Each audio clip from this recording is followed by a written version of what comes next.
ছোট ভাইকে পাঠিয়েছিলাম বাজারে 2 কেজি আলু আনতে।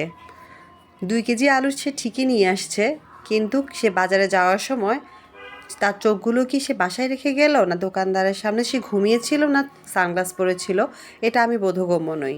2 কেজি আলুর মধ্যে 1 কেজির মতোই আলু নষ্ট ছিল। এখানে তো আমি অল্প কিছু আলু দেখালাম, কিন্তু তার আগে আমি কয়েকটি আলু ফেলে দিয়েছিলাম। যাই হোক, এটা তো এখনকার কথা বললাম। কয়েকদিন আগে তাকে আমি সেই 2 কেজি চিনি আনতে বাজারে পাঠিয়েছিলাম। বললাম যে প্যাকেটের গায়ে যে রেট দাম থাকবে তার থেকে সে একটু কমে পাবে। সে 2 কেজি চিনি আমার জন্য ঠিক মতোই নিয়ে আসলো। তাকে দাম জিজ্ঞেস করলাম, বললাম যে কত রাখলো দোকানদার 2 কেজি চিনি। সে বলল 150 করে 300 টাকা রেখেছে। আমি বললাম যে 150 করে কেন, প্যাকেটের গায়ে তো 145 টাকা, দোকানদার কি দাম কমে রাখে নাই?